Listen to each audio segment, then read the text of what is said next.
80% of businesses can be better secured with cybersecurity training. And so we do that just to kind of give a 5-minute lesson here or there to keep our clients educated on, hey, here's what the criminals are doing, here's what you should look out for. Because as you mentioned, you don't know what you don't know. I'm Garrett. Welcome to the Advisor Advocates Podcast, bringing the latest industry trends and best practices from leaders of the top firms in the financial services industry. Welcome to the Advisor Advocates Podcast. Nick Costa is the guest with me today. You are co-founder of Soaring Towers. Is it just Soaring Towers? Is that the full name of the business? I know the website, soaringtowers.com. Yep, just Soaring Towers. Awesome. Well, quick little, and Nick doesn't know this story. First of all, this is not a paid endorsement, at least not yet. You sent me some information about the affiliate marketing program. Maybe I need to learn a little bit more about that before I say for sure that it's not a paid advertisement. But I will say this as an endorsement. So Nick and I met 2 weeks ago. You scheduled a call through my calendar. Now, I don't know if you knew this at the time, but a lot of vendors in the industry mistake me for being an RIA or being an advisor, because I have had an RIA before, and Wealth Partners is one of my brands. It was actually registered briefly as an RIA. So a lot of times I get these meetings, and it's usually, people can find my calendar link pretty easily, and they like to schedule these sales calls and mask it as if they're interested in my services, right? And I think your description had said something like looking for information for our RIA clients. And I'm like, crap, this guy has scheduled a sales call at 5 o'clock on a Friday. I mean, I was a little mad, honestly. Like, I tried to not show it that much, but I was a little annoyed and like, let's just get this over with as quick as we can. But I mean, I try to be, gracious, and I'll have a conversation. Well, it's ironic because for the call that I was trying to rush through as quick as I could, at 6:05, you finally cut in and said, I'm late for my next call. Can we go? So we had to kind of cut it short because I had a lot of questions. So I was very intrigued by your business, and I definitely see the value that you provide to the wealth management industry, but also see the challenge that you face in communicating that to the wealth management industry, because you do cybersecurity and tech. I don't even want to call it tech support. Correct me if I'm wrong here. You're almost like an outsourced CTO, Chief Technology Officer, for financial planners. Is that fair? Exactly. Couldn't put it better myself. Yeah, CTO, and then behind me is pretty much your whole IT department. Yeah. So here's the rub. We don't know what we don't know. We don't know what we don't need. There's a line from a silly movie. I don't know.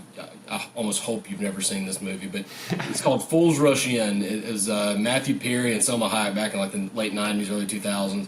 But he says to her, "You are everything I never knew I always wanted." And I kind of think of that line with you guys. You're sort of everything advisors don't know that they need, or never knew that they needed, or never knew they wanted.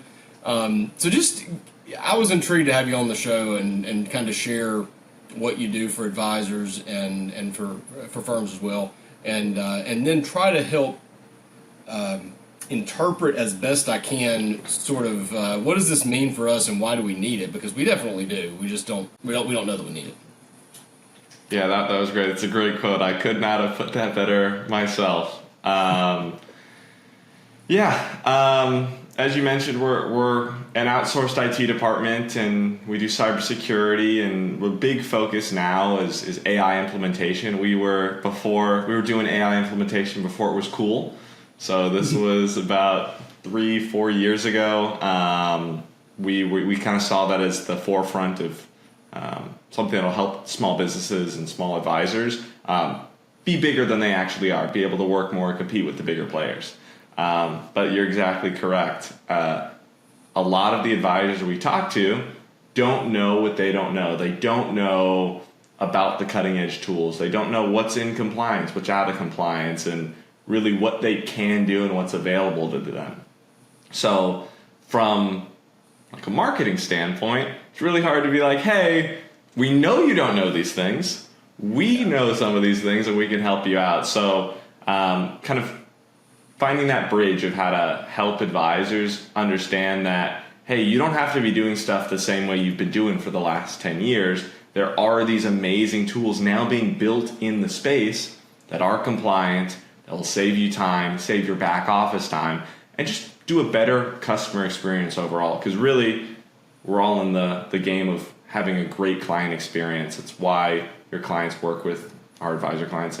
They know that, hey, if you're able to work with your client and have a great experience, they're going to refer you, you're going to get more business, and then also everyone's going to be happy. So just elevating those experiences is kind of the name of the game for us. Yeah, technology is something I remember saying when I was in college. Okay, so this has been a minute. But even when I was in college, I said technology breeds technology. And you could see this exponential explosion already starting to happen around the time the iPhone started to come out. I mean, this is the birth of social media and smartphones, basically, is the era I'm talking about. And it's really cool to see the explosion in technology that's happened, but it's almost happened so fast that we can't keep up with it. If we're not, I mean, financial advisors, wealth managers, wealth management firms, we have a job. That job has nothing to do. I mean, we keep up with technology as one of the sectors, basically, of the economy, but that's really the extent that we have to keep up with technology. Our job is finance and personal finance. So keeping up with technology nowadays is it's a full-time job. By the time I did a podcast with a chief marketing officer a few weeks ago, and I made the comment, or he made the comment, that as soon as I learn how to do a Facebook ad or a Google ad or whatever, I'll spend hours figuring out how to do this, and then the next time I go back, I'm excited because I created the template last time and I can just use it again, except they've changed the format and now I can't do it. That's just one example of it, because as soon as you learn this AI tool, a new and better one comes out, and as soon as you learn all of AI, something better than AI comes out. I mean, there's just always another element to it. And I guess this is an overly simple question, but what are your boundaries? What's out of bounds in your world with technology? Where do you not go? What do you not help with? Or is there anything? Because you kind of sound to me like a jack of every trade. If it has to do with tech, you and your team can figure it out. Yes. There is. We look at technology as a tool. And technology, really, in my opinion, every business now is a technology business. Every business has their own proprietary data, whether it's their clients, their contacts, their personal connections that are stored somewhere. And you have your service delivery, which now pretty much is built on top of software. So that, like you said, we end up touching pretty much every area of the business to help with and kind of build the processes first. And I want to touch on that process first mindset. You mentioned there's always new tools coming out. I have an entire team. We have cybersecurity analysts, we have engineers. They all have different roles of trying to stay up to date on their specific technology. Them, as well as myself, are all as well floored with the advancements in AI and all these different tools, where it's even hard for us to keep up. And we are doing this on a day-to-day basis of finding out what's new, seeing what's out there, seeing what's changing. And our philosophy that we've looked at is building that foundation of the business with technology. And what I mean by that is, yes, we can help you with every single aspect of technology in your business, and we want to look at where you want to take the business. And what I mean by that is, some advisors are really happy with a small team, and they want to just stay lean, stay scrappy, and be able to just really be personable with their clients and know exactly who it is.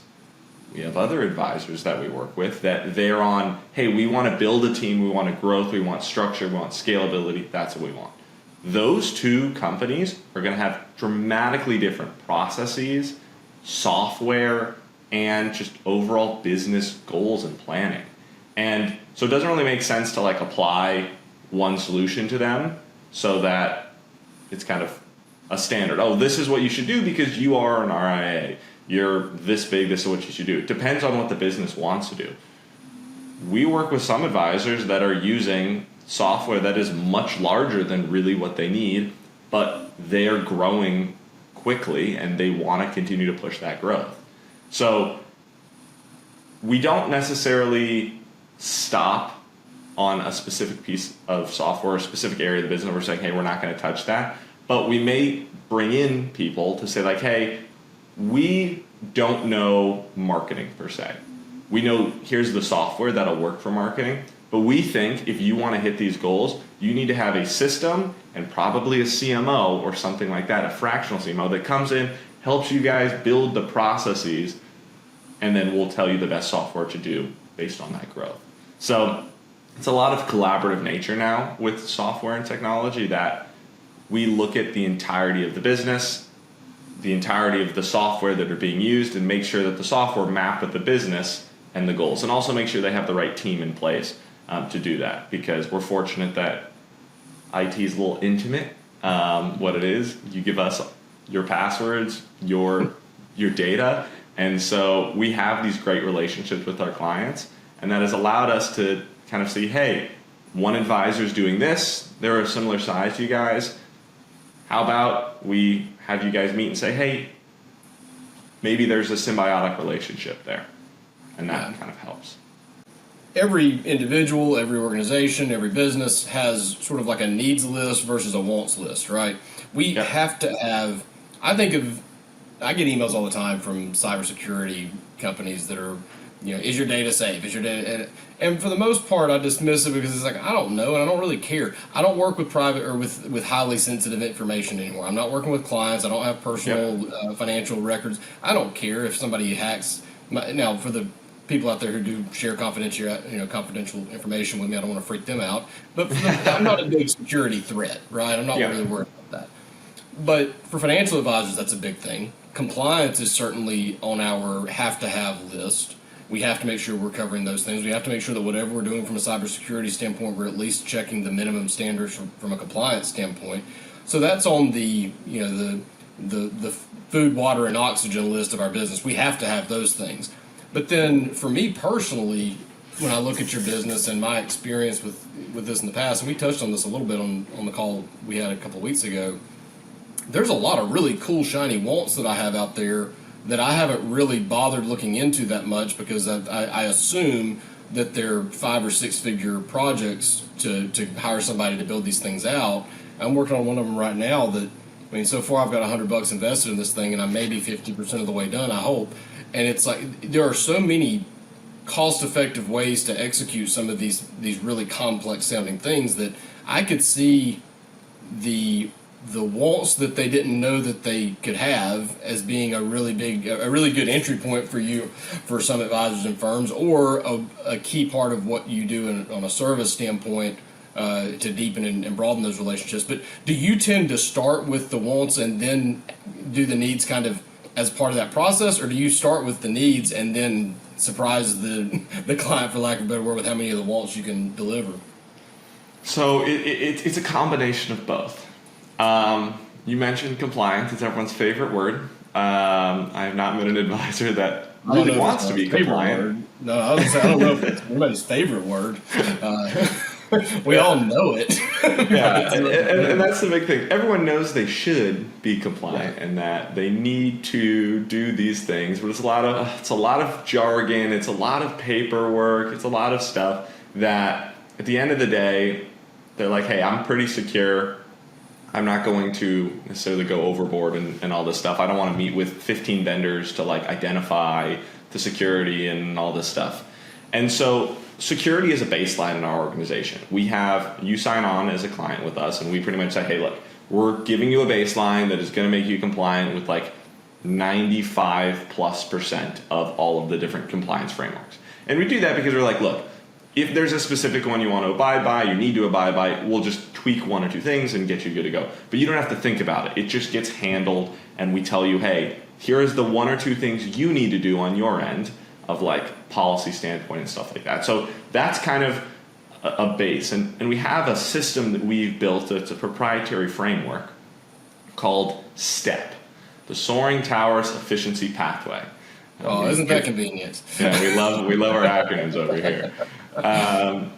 What that pretty much means is we secure the business. That's what that S means, is we're securing the business, giving it a nice baseline. That'll ensure you're good with compliance, ensure that your data is secure, ensure that the team is aware of what security is, and kind of educate our clients on what they need to do to stay secure. Because amazing statistic is that 80% of businesses can be better secured with cybersecurity training. And so we do that just to kind of give a 5-minute lesson here or there to keep our clients educated on, hey, here's what the criminals are doing, here's what you should look out for. Because as you mentioned, you don't know what you don't know. Yeah.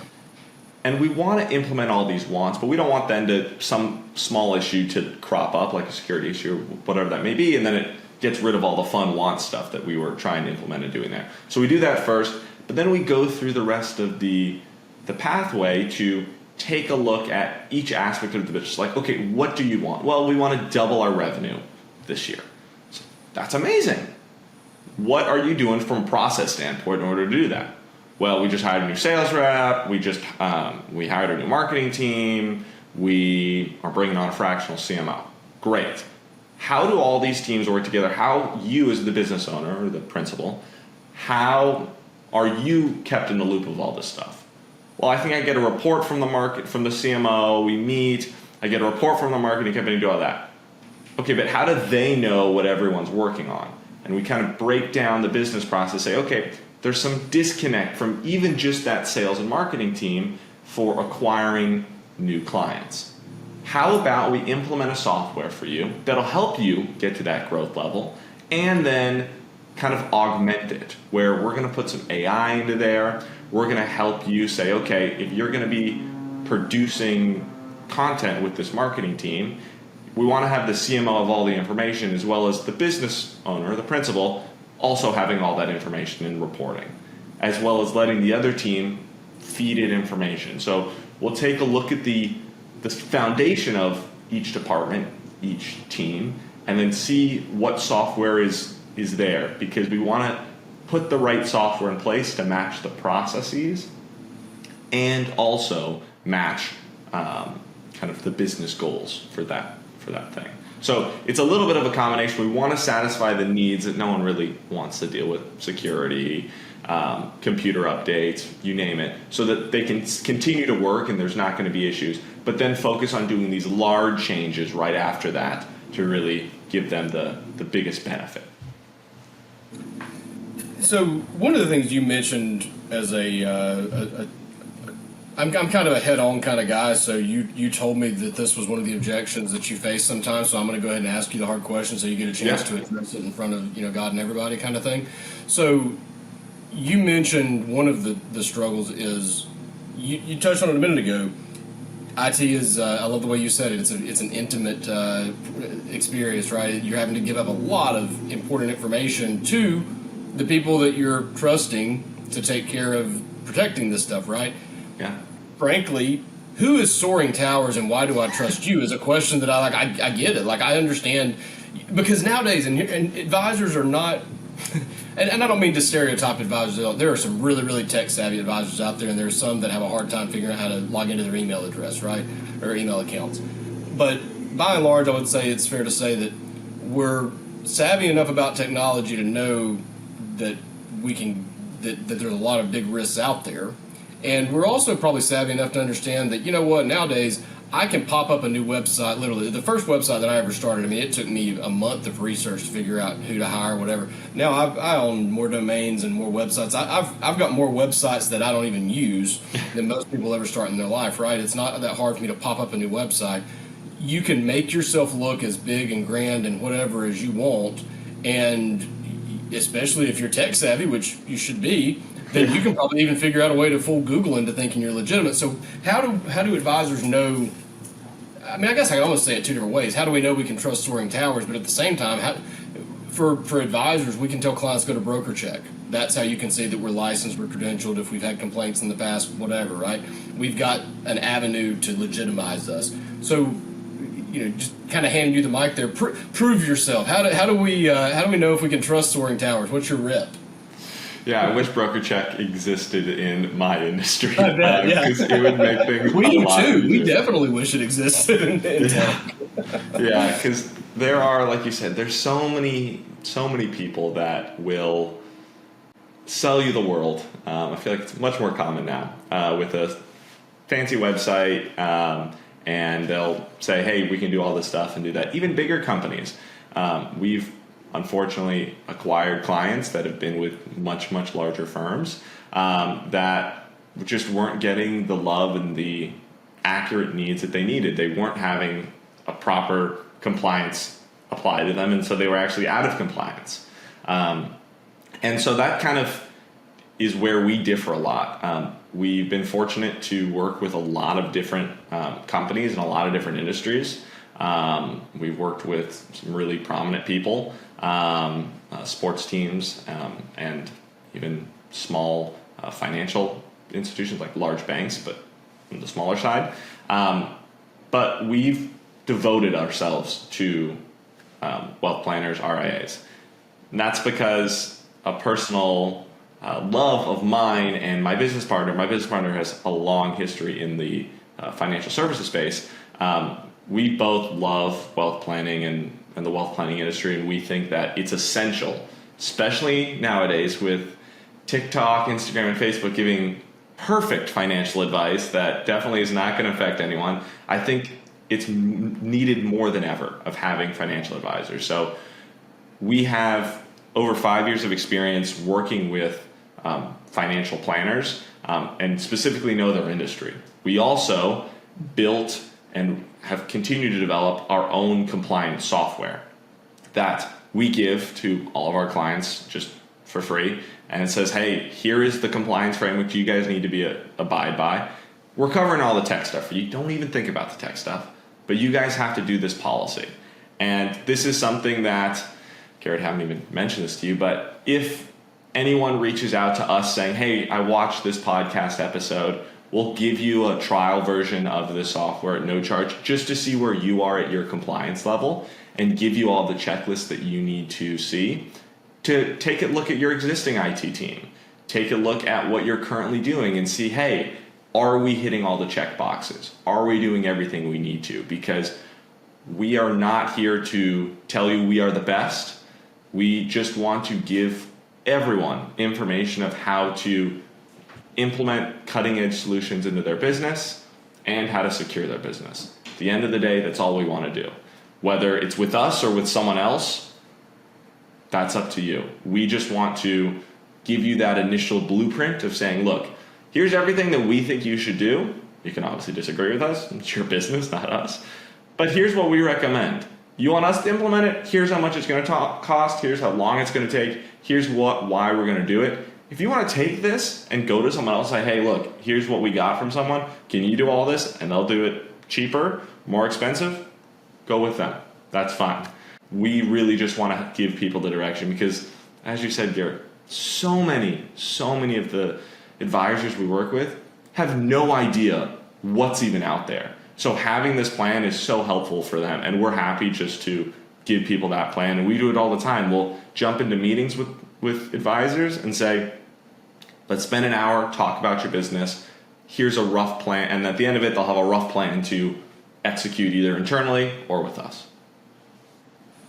I want to give you a minute to outline your service model a little bit and talk a little bit about who are the typical clients that you work with, I guess, because it can be, even for listeners, sometimes it can be confusing. I mean, you can fall into the camp of, well, I'm too big to need something like that, or you can fall into the camp of, I'm not big enough to afford something like that. So sometimes it's good to spend a little bit of time, kind of, and I just always like to give my guests a chance to kind of pitch, at the end of it. But outline your service model. And I'm not trying to hold you to the fire on it, but as I recall, you don't have to get into, I think your pricing's on the website. I don't think it's anything you're hiding from, but you could be as transparent as you like or as detailed as you like. But from the reason that I'm teeing it up is I seem to remember from our conversation that you're much more affordable than I would have maybe expected it to be. And so I want to give you a chance to kind of outline that a little bit without, holding you to quotes or anything like that either. Yeah. Every client's obviously not going to be the same. You know what I mean? I know some need a lot more than others, right?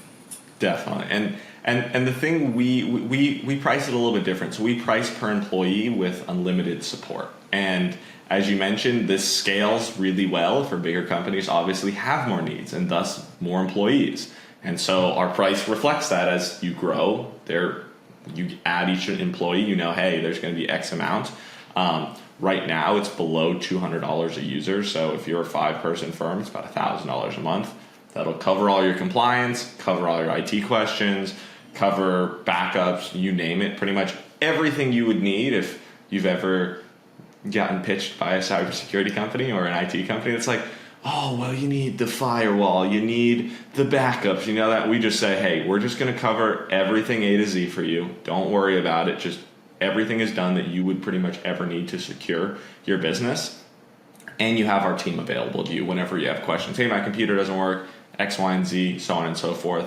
And then we do strategic sessions based on your business size. So by default, pretty much everyone gets 4. Larger businesses, we do more strategic sessions. And these are, as you mentioned, a fractional CTO, like a CTO light meeting where we're meeting with them, discussing the business, discussing their business plans. And then we are coming as the tech team saying, well, how can we get you there? What's the software that's needed? What needs to connect to what so that you guys are more efficient? And that's where we have those meetings.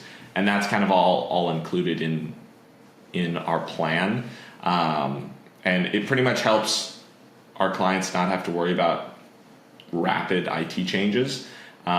We even have a hardware as a service model, which we have some clients go. So they know they get on a new employee, they get a new laptop, everything covered with them, and they know, hey, when I hire on a new employee, just as you would your insurance is when you get new employees, you just know, hey, you're tacking this on. So it's almost like, hey, instead of having a workman's comp, you now have cybersecurity comp. Same thing, except you get all the bells and whistles with it. So we try to be cost effective for smaller firms because I like working with growing companies like that. But we've also worked with, as I mentioned, we've worked with baseball teams. The Los Angeles Dodgers called us in to do some work with them. We've worked with companies that have 300 employees and that are still active clients. We manage everything for them. We're also firms as small as one-person advisor firms that just started and that are growing, and that we're really fortunate to be in those kind of first phases and seeing them go from 1 to 2, 2 to 4, and I think they're now at 6 in a very short amount of time. So we love working with businesses of all sizes, but our sweet spot's about that 10 to 20 person firm that's growing, because we can really come in and help accelerate that growth.